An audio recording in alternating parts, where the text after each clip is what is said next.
안녕하십니까. 4월 22일 오후 김경국TV 시작하겠습니다. 이재명에게 그야말로 초비상이 걸렸습니다. 반대로 자유우파 진영에는 다시 희망의 싹이 트고 있습니다. 이재명의 선거법 위반 상고심이 대법원 2부에 배당됐다가 1시간 만에 곧바로 전원 합의체로 회부됐습니다. 예상보다는 훨씬 신속하게 진행되고 있는 것입니다. 2부에서 곧바로 전원 합의체로 회부된 것은 조희대 대법원장의 판단이었다고 합니다. 이에 따라 대법원의 재판에는 가속이 붙게 됐습니다. 그래서 이재명의 사법 리스크는 다시 극대화되면서 상황이 급반전되고 있는 것입니다. 대법원은 오늘 원래 합의 2부 박영재 주심의 오경미, 엄상필, 권영준 대법관이 있는 2부로 이재명의 선거법 위반 재판을 배당했습니다. 그래서 오경미 대법관 때문에 합의가 사실상 불가능해졌다. 괜히 시간만 끌다가 결국은 다시 전원 합의체로 회부되지 않겠느냐. 그렇게 되면 대선 전에 선고는 불가능하다. 이렇게 전망이 되었습니다. 그런데 불과 1시간 만에 전원 합의체로 회부됐습니다. 소부에서 의견 일치가 이루어질 가능성도 희박한 데다가 소부 대법관들도 아마 부담을 느꼈을 것입니다. 과정이 어찌됐건 1시간 만에 전원 합의체로 넘겨졌다는 것은 굉장히 이례적인 경우라고 합니다. 아마 이재명은 오늘 대장동 재판을 받는 과정에서 이 소식을 전해들었을 건데 굉장히 놀랐을 것입니다. 전원 합의체에서는 표결로 결정합니다. 현재 14명 가운데 천대엽 법원행정처장은 재판에 참여하지 않습니다. 그래서 13명이 재판을 하게 되는데 그중에서 좌파는 오경미, 이흥구, 노태악 이렇게 확실한 좌파는 이렇게 세 사람입니다. 나머지는 중도 우파 성향입니다. 그렇게 되면 10대 3이죠. 그런데 노태악 지금 선관위원장을 같이 맡고 있죠. 노태악 대법관은 기피 신청을 했다고 합니다. 노태악은 선거관리위원장을 맡고 있는데 이번 사건은 선거법 재판이기 때문에 자기는 빠지겠다. 그렇게 지금 입장을 밝힌 것으로 전해지고 있습니다. 노태악이 빠지게 되면 대법관 구성은 중도 우파가 10명, 좌파가 2명이 됩니다. 굉장히 기울어져 있게 되죠. 이재명의 선거법 위반 재판은 1심에서는 징역 1년에 집행유예 2년을 선고받았죠. 그리고 이 항소심에서는 무죄를 선고받았습니다. 그래서 1심에서 유죄, 2심에서 무죄 이렇게 1대1 재판이 되어 있는데 2대0 사건이라면 뒤집기가 어렵겠지만 1대1 사건은 항소심의 결정이 종종 뒤집어지는 경우가 많습니다. 더군다나 이재명의 선거법 항소심 무죄 선고에 대해서는 법조계에서도 굉장히 문제가 있다고 지적됐던 그런 재판이었습니다. 따라서 충분히 뒤집어질 가능성이 있을 것으로 그렇게 전망되고 있는 것입니다. 그냥 단순한 희망 고문이 아니라 그럴 가능성이 50%는 된다. 이런 것이 지금 법조계의 전망입니다. 이미 1심 판결문과 2심 판결문이 나와 있죠. 그래서 판결문만 꼼꼼하게 읽어보면 굳이 시간을 끌 필요도 없는 그런 사건이라고 할 수 있습니다. 중도 보수 대법관 구성비가 압도적입니다. 압도적인 만큼 검찰의 상고가 기각되기는 쉽지 않을 것이다. 이런 전망이 우세한 것도 사실입니다. 과거 이재명이 선거법 위반 재판에서 대법원에서 뒤집어서 무죄가 됐듯이 또 이번에는 역으로 항소심 선고 내용이 뒤집어져서 유죄가 선고될 가능성이 충분하다고 그렇게 전망할 수 있는 것입니다. 아마 이재명 측에서는 오늘부터 대법관들을 상대로 로비를 시작하거나 아니면 약점을 파고들지 않을까 그런 예상도 가능할 것 같습니다. 지난번 윤석열 대통령 탄핵안을 심판하는 헌법재판관들에 대해서도 협박 의혹이 제기됐었는데 대법관들에 대해서도 마찬가지 시도가 있을 수도 있지 않을까 우려되고 있습니다. 또 과거 김만배를 통해서 권순일에게 금품 로비를 했다는 의혹이 아직도 해소되지 않고 있죠. 그래서 금품 로비를 시도할 가능성 역시 배제할 수도 없어 보입니다. 그렇지만 중도 우파 대법관들이 10명이나 된다는 점에서 로비가 쉽지는 않을 것입니다. 자칫하면 또 말이 바깥으로 새어나올 수도 있게 되겠죠. 전원합의부에서 내릴 수 있는 결론은 각하 또는 파기환송 아니면 파기자판이 되겠죠. 우리나라에서 파기자판은 5% 정도에 불과한데 어쨌거나 할 수 있는 것은 분명합니다. 특히 이재명 사건의 경우 지금 대선을 앞두고 있습니다. 그래서 굉장히 중요한 사건입니다. 한시라도 빨리 결정을 내려줘야만 혼란을 최소화시킬 수 있는 그런 사건이기도 합니다. 만약 후보 등록 이후에 파기자판에서 유죄를 선고하든지 아니면 파기환송을 한다면 엄청난 소용돌이에 휘말리게 됩니다.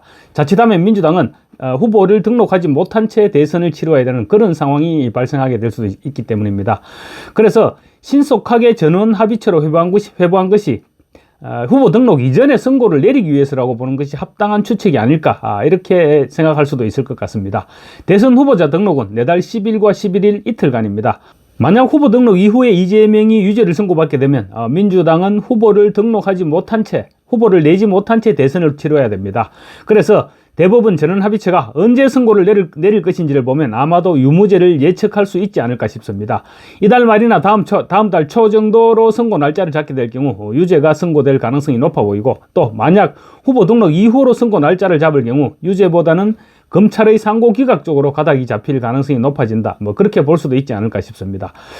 우리 입장에서 가장 기대되는 부분은 파기 재판을 통해서 유죄를 선고하는 것이죠. 유죄를 선고하면 형량은 굳이 따질 필요가 없지 않을까 생각됩니다. 그렇게 되면 이재명은 정치 생명이 끝나게 되고 민주당은 서둘러 새로운 후보를 내세워야 합니다. 유죄 취지로 파기 환송을 한다고 하더라도 이재명에게는 치명적이기는 마찬가지입니다. 대법원 전원합의체에서 유죄 취지로 파기 환송을 하면 고법에서 무죄를 선고할 수가 없습니다. 물론 유죄 취지로 파기 환송된다고 하더라도 대선 이전에 고법에서 최종 선고를 내릴 수는 없을 것입니다. 그렇지만 이재명이 그런 상황에서 만약에 민주당 대선 후보로 나서게 되면 이재명을 찍는 유권자들은 사실상 범죄자들에게 투표를 하게 되는 셈입니다. 유권자들 입장에서 보더라도 유죄가 확정되면 곧바로 대통령직에서 물러나게 될 사람에게 투표를 하기는 어려울 것입니다. 오늘 대법원이 이재명의 선거법 위반 사건을 전원합의체에 회부하면서 이재명은 어느 때보다 지금 심각한 그런 사법 리스크에 직면하게 된 것입니다. 633 원칙에 따라서 대법원은 6월 26일 이전에 이재명의 상고심을 선고해야 하는데 굳이 3개월을 채울 필요는 없겠죠. 3개월 이내에 마치라는 것이지 3개월 만에 마치라는 것은 아니기 때문입니다. 또 이재명은 1, 2심을 통해서 충분히 시간을 끌어왔습니다. 그래서 대법원에서 기일을 단축시키는 것도 나름대로 의미가 있을 것입니다. 이재명의 선거법 위반 항소심이 전원합의체로 회부돼서 그야말로 시간 싸움이 시작된 만큼 이제 막 시작된 민주당의 순회 경선에 어떤 영향을 미칠지도 주목됩니다. 이재명은 충청권에서 88.15%, 영남권에서 90.08%로 중간 합계 89.56%를 기록하고 있습니다. 민주당의 대선 후보 경선은 이재명이 90%를 넘길지 이 부분에 대해서 지금 온통 관심이 쏠리고 있는 그런 상황인데, 오늘 대법원이 전원합의체 회부하면서 지금 엄청난 변수가 돌출한 것입니다. 이번 주에는 민주당이 텃밭이면서 전략적 선택을 하는 호남의 순회 경선이 실시됩니다. 호남 유권자들이 어떤 선택을 할지에 따라서 이재명의 득표율이 추락할 가능성도 배제할 수 없어 보입니다. 물론 다른 후보가 이재명을 추월할 가능성은 없어 보입니다. 그렇지만 호남에서의 결과에 따라서 이재명의 득표율은 지금보다는 훨씬 낮아질 수도 있을 것입니다. 그래서 김동연이나 김경수 두 후보의 선거운동도 지금까지와는 달라질 가능성이 높습니다.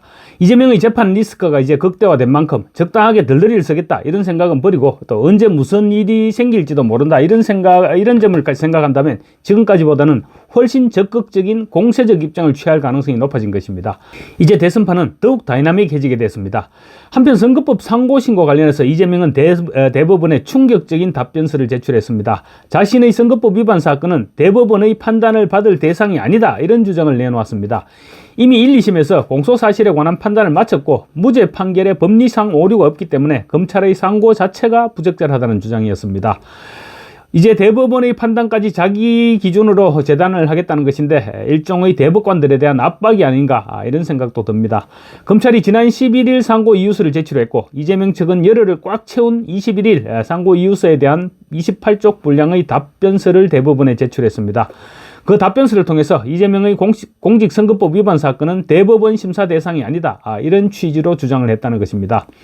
이재명 측은 항소심 판결이 1심 판결의 오류를 바로잡았다는 내용도 답변서에 담았습니다.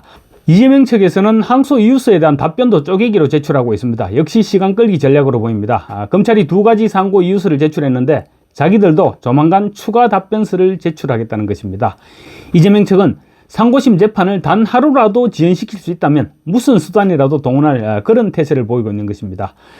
이재명의 사법부 무시는 지금 도를 넘어도 한창 넘고 있습니다. 이재명 본인이 대장동 업자들의 재판에 5차례나 증인 출석을 거부했죠. 그래서 500만 원의 과태료를 부과받았는데, 그렇지만 끝내 이재명은 증인 출석을 거부했습니다.